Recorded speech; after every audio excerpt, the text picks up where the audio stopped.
There was once upon a time a peasant woman who had a daughter and a stepdaughter.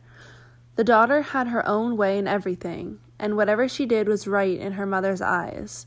But the poor stepdaughter had a hard time. Let her do what she would, she was always blamed, and got small thanks for all the trouble she took. Nothing was right, everything wrong, and yet, if the truth were known, the girl was worth her weight in gold. She was so unselfish and good-hearted.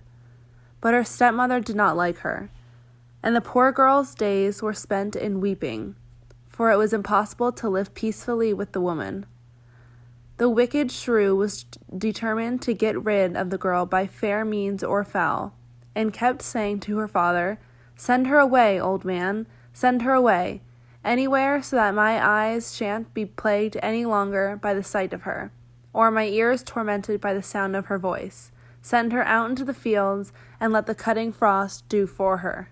In vain did the poor old father weep, and implore her pity. She was firm, and he dared not gainsay her.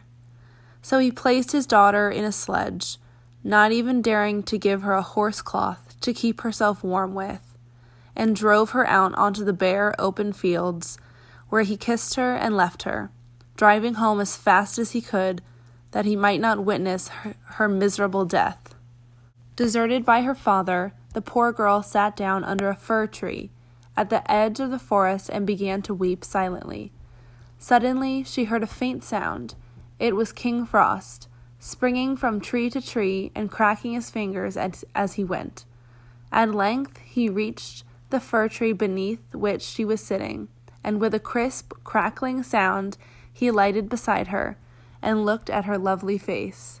"Well, maiden," he snapped out, "do you know who I am? I am King Frost, King of the Red Noses." "All hail to you, great king," answered the girl, in a gentle, trembling voice. "Have you come to take me?" "Are you warm, maiden?" he replied. "Quite warm, King Frost," she answered, though she shivered as she spoke.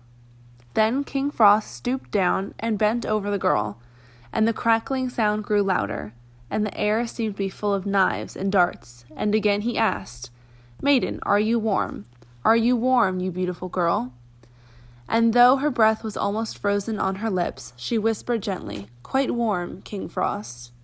Then King Frost cracked his fingers, and his eyes sparkled, and the crackling, crisp sound was louder than ever, and for the last time he asked her, "Maiden, are you still warm? Are you still warm, little love?"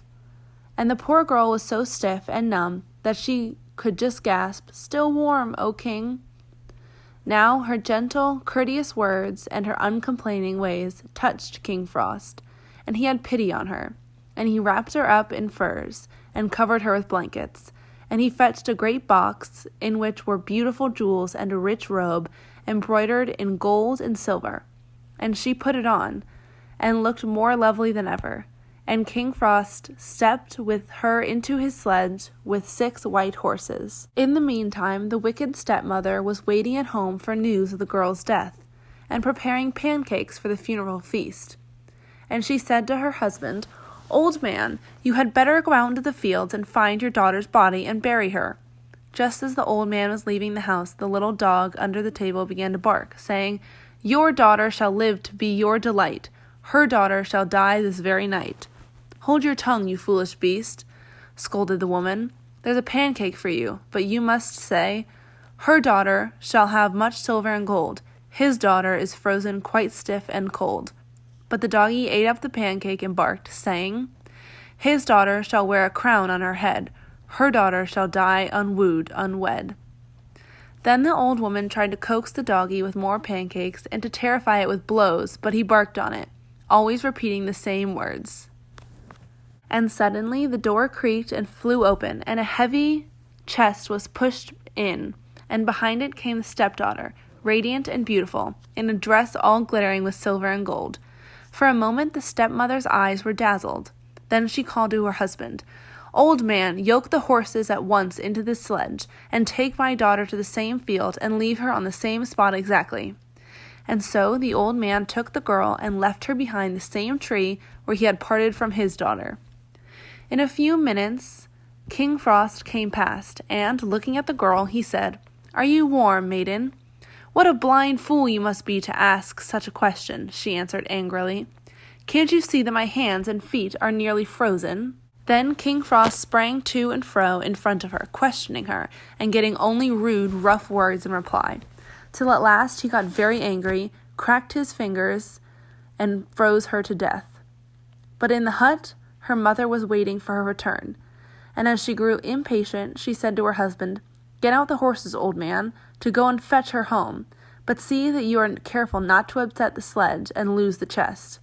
But the doggie beneath the table began to bark, saying, "Your daughter is frozen quite stiff and cold, and shall never have a chest full of gold." "Don't tell such wicked lies," scolded the woman. "There's a cake for you. Now say, 'Her daughter shall marry a mighty knight.'" At that moment the door flew open, and she rushed out to meet her daughter, and as she took her frozen body in her arms, she too was chilled to death.